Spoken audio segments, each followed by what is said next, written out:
Hello friends, AmyR here with Prairie Paper and Ink, back with another STAMPtember exclusive limited edition. This one is with Brutus Monroe, and he knocked it out of the park yet again. This is the Bounty of Wreaths stamp set, and it covers all the sort of seasons of fall with Halloween, Thankful, Thanksgiving, fall, and then a Christmas wreath. And if I'd had the time, I would have done at least 3 cards. I love the set. I wanted to stamp them all and color them all, and there's all the sentiments that you can add to it. Love it. Just love it. Anyway, it's a limited edition set, only available while supplies last. I know last year's Brutus Monroe set sold out insanely fast, and this year's just been crazy with how fast things are selling out. Anyway, I will have a link to the stamp set, and there's also a combo with coordinating wafer dies, which is pretty awesome. So for my card, since I could only pick one because of time, I went with a Halloween one because this Halloween wreath is amazing. If I was anyway skilled at making wreaths, I would make a wreath like this to hang on my door for Halloween. It's awesome. So anywho, I stamped it with Simon's Intense black ink onto Neenah Classic Crest Solar White 80-pound cardstock, and then colored everything in with Copic Markers. Super sped up the coloring and editing. Other than the pumpkins themselves, I used 3 shades of orange for the pumpkins. And the bat and the witch's hat, I used 3 shades of cool gray. Everything else, I did only 2 marker combos, just to keep it simple.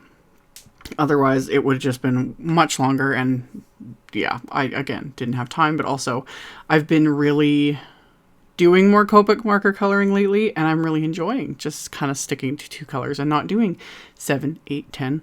I do love seeing other people do it though. There's so many amazing Copic coloring card makers out there that I can they make everything just jump off the page. Anyway, I did a fall / Halloween palette.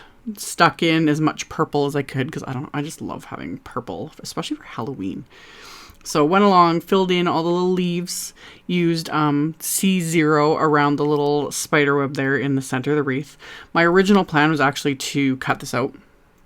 And then I was going to do, all the things that I do. I was going to do like texture and Hinabon, all kinds of backgrounds. And then after I was done coloring this and just looking at it, I was like, I really like how it looks on just the white cardstock. And let's see how close I can get to like clean and simple.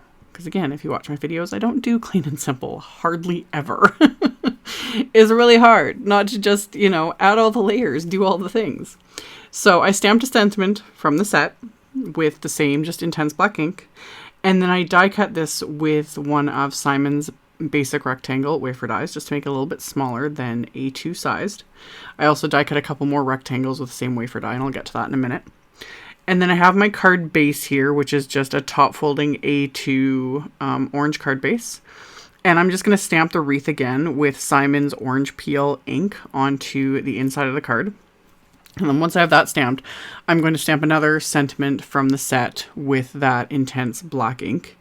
So that'll just finish off the inside of the card, because you can just write over it with like a black pen and it'll be fine.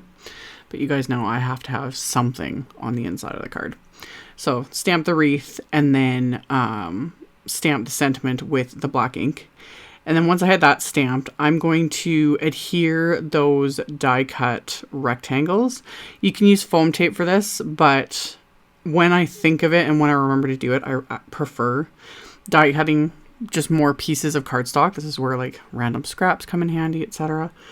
It's faster than dealing with foam tape, and it's also it completely covers the back of it, so you don't have to worry about like if you miss a spot, if there's any pressure, it'll like bow the cardstock or anything like that. So I adhered a couple layers behind the rectangle and then just adhered that to my card base. If you really can handle clean and simple, you could leave it here. I can't leave it. So first off, I stamped an envelope too, because I love that wreath. So I grabbed a purple envelope from my stash and stamped the wreath again with Simon's blue violet ink. So now I've got that on the envelope, again, just to tie it all together. And this is where, again, you could leave it. It would be fine. But I need some shimmer and I need some bling. So I pulled out my Tonic Aqua Shimmer pen. and started painting with just the pumpkins. And I got to hold it up in the light because, again, it depends on the light, but this is one of those things, and I've used this Aqua Shimmer pen a million times, but when the light isn't hitting it, you don't see it at all, literally. And then the light hits it and you see a ton of sparkles. So I always have to kind of hold it up and move whatever it is I'm coloring with this around to make sure, one, that I coat all the areas I want to, and two, to actually see that shimmer. So I went along and just painted all sorts of random areas, you know, filled in the pumpkins, the buckle on the hat, the bat. I ended up adding this spider web because why not? Make it all shimmery. So I did that, and then I'm going to add some white gel pen highlights. And if you're going to do shimmer or things like glossy accents, etc., and white gel pen always last. Because the Aqua Shimmer pen will dissolve the white gel pen, so will glossy accents. So you want to add any of that first, let everything dry. If it's glossy accents, you know, it needs to completely dry. And then you can go in with your white gel pen and everything's good to go. So I just went around and added, you know, little highlights. I added dots to all of the pumpkin eyes. It just gave them a little extra something. I was quite happy with how that turned out. And then finally I got to add a bit of bling. So I pulled out some Studio Katia bling. I have some like royal purple crystals, the neon tangerine ones that I've been using on practically every Halloween card I've been making this year. And of course some onyx crystals, and just kind of sprinkled them around and on this wreath. Once I was kind of happy with where I had everything placed, I'm going to adhere these into place with just little dabs of craft tacky glue using my little Studio Katia embellishment wand. And then of course adding just one more. And that finished off this card. So I turned the flashlight on my phone to kind of show. I had a really hard time capturing it this time, but it's very shimmery, sparkly, fabulous. So that's it from me for the moment. As always, I will have a link below the video to my blog post. I will link to this limited edition exclusive set and the combo set, so you can check that out if you're interested, along with all the other supplies I used. Thank you all so much for watching and subscribing and thumbs upping and commenting. I really appreciate it. And I will see you all very soon in the next video. Bye!